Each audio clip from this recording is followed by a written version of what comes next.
Hey everyone, just found a little place here where I can go ahead and record a quick video because what I'm about to share with you I think is so important.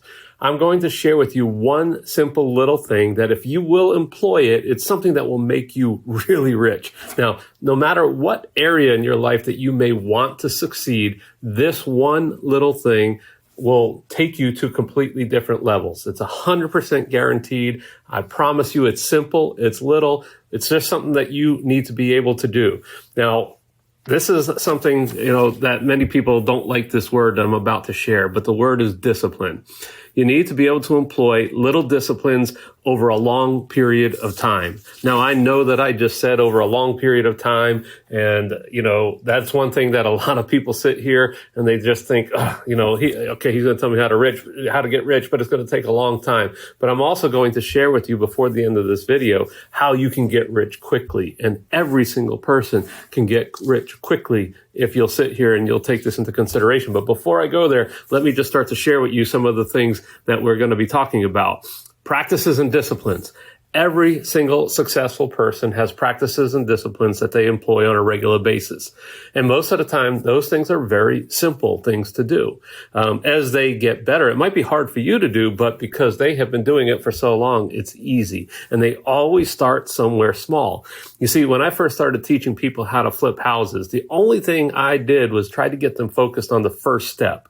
I didn't try to teach them the entire plan and every single step that they had to do, but instead I got them focused on the first step that they had to take. Because I knew that once they took that first step and they were successful with the first step, that the next step would automatically fall into place and they would have to do that too in order to keep things going. And so in other words, we hear the analogy that, once the wheel starts rolling, then everything starts to go. Well, it's sort of that kind of thing. You need to begin to start taking the little steps. Now, when we sit here and we talk about that, you're going to be making little decisions. How am I going to spend my time? And let's back up just a little bit. Let's just talk about how does somebody become wealthy? Well, in order to become wealthy, you need to do what wealthy people do. You need to make decisions like wealthy people make. You need to spend your money the way that they spend their money. You need to save your money the way that they spend their money. You need to invest your money the way that they invest their money. You don't have to have a lot of money in order to be able to do those things. You just have to make good decisions with what you have.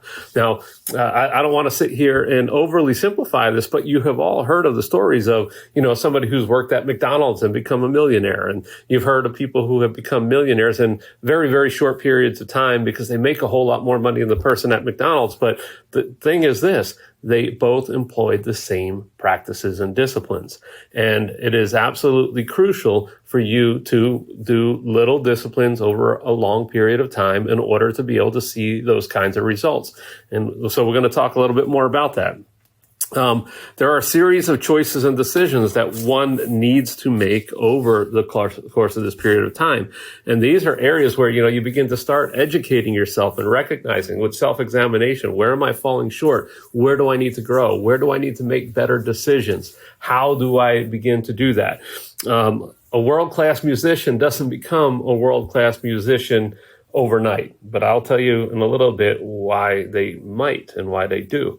But it's over a long period of time, a lot of practice. A person who plays tennis and becomes the best at their game when it comes to serving, they serve the ball thousands and thousands and thousands and thousands of times, but they don't do it all at once. They do a little bit over a long period of time, and they become the best at their trick or their trade.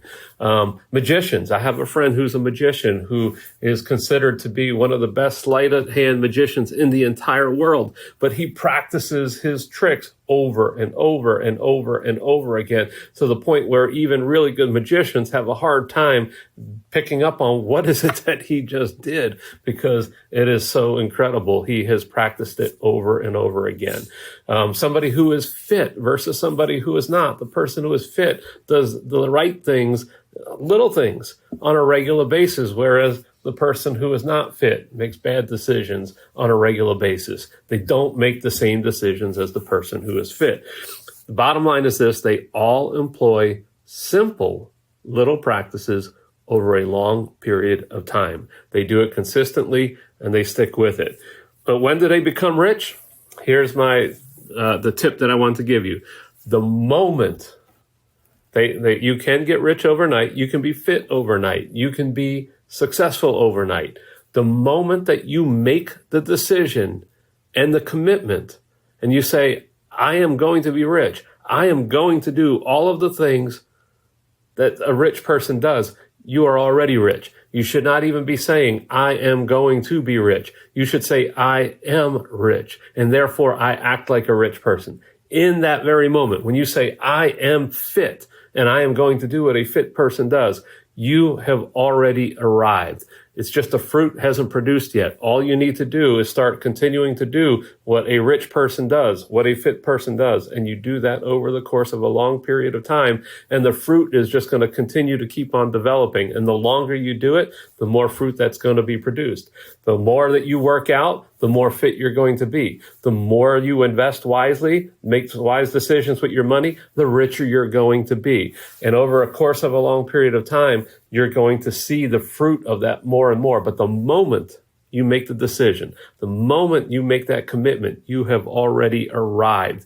Because you have now just started doing and acting in that fashion. When you say, I want to become the best musician in the world, the moment you make the commitment to start doing those things, you have already arrived. You just now need to continue to act like that person and keep doing what that person does, and the fruit is going to follow. It will get there. And so this is a very, very, very important thing for all of you to keep in mind. When I first got started in business, and I should say, not when I first got started in business, but before I had success, I had had many businesses and many failures, but I was so broke. I was broke as a joke when I was first getting started in real estate investing. But one day I said, you know what? This isn't going to be the case anymore. I am a millionaire. The money's just not in my account yet. That was the attitude that I had. And I started doing the things that millionaires do. I started treating my money the way millionaires treated their money. The little bit that I had, I treated it the exact same way. Now, along with that, I had to have actions that followed. In my business, I knew that I had to consistently do the things that would put me in a position to make money, to make a profit. And so in my particular case, it was making offers. I made sure that I was making at least one offer a day on a house. And, I wrote an article that said an offer a day keeps the bill collectors away. It was something that I employed. I consistently made offers over the course of a long period of time. And those offers were producing, and I was making more and more money. There were times I made 9 offers in a day, but my plan was always to make sure that every single day I was making offers. And that was one of the things that separated me from other people. Other people who wanted to be rich, other people who wanted to be successful flippers were not willing to do that. It was a simple thing to do. It wasn't complicated. In fact, the more I did it, the easier it got. And the more I did it, we even were refining the process and knocking down the amount of time that it took to make offers. But the reality of the situation is it was one simple thing. I wasn't focused on all other stuff. I was just focused on making an offer a day. If I would just make an offer a day, I knew that I was going to buy houses. I knew that my business was going to flourish. I knew that I was going to be successful. I just had to do that consistently over a long period of time. And frankly, the more I did it, the better I got. The better I got at making offers. The better I got at making offers, the more offers I could make. And, the saying goes, let's say if I want to be fit, I'm going to start doing 100 push-ups a day. It might be hard to do 100 push-ups a day when you first get started. But after a while, and you're doing 100 push-ups a day regularly, you go to 200 a day. And it's not that hard. In fact, you'll get to the point where you can do 200 push-ups in less time than it took you to do 100 when you first got started. In fact, you might even get to the point where it takes you less time to do 300 than when you first got started. My 13-year-old son is doing 320 push-ups in 20 minutes, something he couldn't do 100 push-ups a year and a half ago. But now he's doing 320 of them in 20 minutes. And he's capable of doing 600, 700, 800 of them a day. But in any case, he started out doing what he could do and then just regularly continued to keep on doing it. And he can keep on doing more. And so when it came to making offers in my business, just staying consistent with doing offers. Now, I want to talk about something else where I achieved some great results with just being consistent. And I had started a website, flippinghomes.com was a website that I had, and where I was teaching people how to have the same success that I was having. But one of my commitments with that website was to help every single person who came to that website to be successful. My goal was to give everybody a thoughtful response to every question that was asked. I wanted to give them a timely response to every single question that was asked. And so I was really committed that every single time somebody posted something to my forum, that I was going to give them the best answer I could give them as quickly as I could give it to them. And I did that over the course of a long period of time. That website grew to become one of the largest real estate investing websites on the internet because of one simple thing. I didn't know how to market. In fact, I tell people that I made money to spite myself with that website. It wasn't marketing savvy. It was just a consistent approach to doing something very little, just answering people's questions, giving them a thoughtful response in a timely manner. That was the only thing that I was focused on, and that website flourished. I didn't have sales letters on that website. I didn't do anything like that, yet that website just made me money. And it was a pretty incredible experience to just have done something so simple that I actually liked to do. It was fun to do it. It wasn't something that was grueling. But I did have to make the time and the space in order to be able to go in there and answer questions and help people. And so let's talk real quickly about what is it that holds people back? Why don't people just do this? I mean, it sounds so simple. And at some point or another, here's the problem. This is why people stop and they don't move forward, because there is a sacrifice and a cost to it. You see, if you're going to commit to doing something for an hour a day, and I'm just going to put that out there as an example. Let's just say you're going to go out and you're going to jog for an hour a day. That means something else has to be given up. You have to give up something else. And why would, if there's something and you're just not willing to give it up, you might not go out there and jog the hour a day. And I'm not even suggesting that if you're looking to get fit, you don't even get started with an hour a day. You might get started with 5 minutes a day. But even if it's only 5 minutes a day, you have to make the commitment that every day for 5 minutes, there's something else that you're going to give up so that you can do this one thing for 5 minutes a day. And not everyone is willing to pay that price. If you're willing to get fit, it means you need to stop eating ice cream every day. And not everyone is willing to do that. They want to get fit without doing something that's hard. If you want to get rich, everything in you says you want to be rich and you want to, experience having a lot of money in the bank. Yet every single time you have a little bit of money, you go and you spend it. Or you go on a big trip, or you go buy a car that you weren't really ready to buy yet, or you go buy a bigger house. And instead of doing what rich people do and allowing their money to work for them and eventually pay for those things, you go and you spend the money and you go back out and you keep working for money. That's not the path to getting rich. And so, how do we do that? How do we overcome that? How do we overcome those thought processes? And, one of the things that I feel that so many people do is they get so focused on the hard part. They get focused on the sacrifice. They get focused on the cost. And when you're focusing on the cost, the sacrifice, or the hard part of doing something, you don't necessarily do it. You have to look beyond it. You have to have a vision of the outcome of you doing small, consistent little things over a long period of time. What is the end result going to be if you do that? That's the part that you need to stay focused on.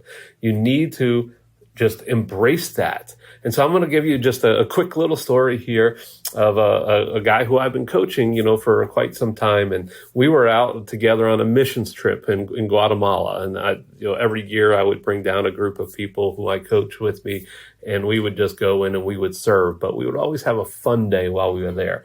And one of those fun days, we were going cliff jumping. And in a beautiful setting, we're at Lake Atitlan in Guatemala, one of the most beautiful places on the planet. And we're all going out having fun and jumping off of this cliff and making memories with friends. And one of my students, he's not jumping. And he wanted to jump. And so many times he got up to the edge and then he turned around and he didn't jump. Or he would try to work up courage to go and do it. And he would back up and he would go running. And then right at the edge, he would stop. And And, we're out there now for a while, and it's getting time to leave. We got to get headed back to our hotel. We can't stay there any longer. And he hadn't jumped yet. And, I didn't want him to leave without having jumped, and could have pushed him off, but I wasn't willing to do that and didn't want to create a traumatic experience for him. But instead, I walked on up to him and I said, "Mike, what are you thinking about?" And he was just like, "Oh, man, I don't know." And I said, "Mike, you're focused on what it might feel like when you hit the water. You're focused on the pain that perhaps you're going to experience on the bottom of your feet or on your back or whatever it might be. You're focused on the pain. You're focused on what might go wrong." And I said, I want you to look past that. I want you to tell me right now, how good is it going to feel to go back home and to be able to tell your friends and your family that you jumped off of this cliff in Guatemala? How good is that going to feel? And he's like, "Oh man, that would feel so awesome." And I said, "That's the picture that I want you to have in your mind. Don't think about anything else. I want you to think about how awesome it's going to be able to go back home and tell everybody just, what an incredible experience this was and that you did it." And 10 seconds later, he had jumped off that cliff and he hit the water and came out with a big smile and everything on his face. And now he gets to go home and share that story that he actually jumped off the cliff in Guatemala. Now, with that in mind, the lesson for all of you is this: if you are focused on the hard thing, you're not going to do it. But if you focus on the outcome, you're going to be willing to do the little things. It was a little thing. All he had to do was step off the edge of the cliff. It wasn't something big. But in his mind, when he was focusing on the hard part, he was making it a whole lot bigger than it was. And so when you want to become rich, when you want to be successful, when you want to be fit, really what you need to focus on is the outcome and become that person, become that success story. And then you start to act and do the things that kind of person does. You will start to act like a rich person and do the things that a rich person does. You will start to act like a fit person and do the things that a fit person does. You will begin to start acting like a successful person and doing the things that a successful person does. And, here's one area that I really, really want to see this play out. I want to see this really play out in the arena of family. You get to be the spouse. You get to be a successful spouse. You get to be an awesome spouse, but you've got to do the things that an awesome spouse does. You've got to do the little things. It's not big. It's little things on a consistent basis. You get to be an awesome parent, but you get to do the little things that an awesome parent does. It's not big things. It's little things over a long period of time. And you will be a successful spouse, a successful parent when you do those little things over the course of a long period of time. And so anyway, with that in mind, it is my hope and my desire that every single one of you will experience the richness and the success that your life was intended to have. You just need to begin to start focusing on the outcome and becoming that person now and doing the little things that person does. Whether you're there, whether the fruit's there, whether you've arrived or not, you do those little things and you do them over a long period of time, the fruit will be there. It's impossible for it not to be. Have an awesome day. Talk soon.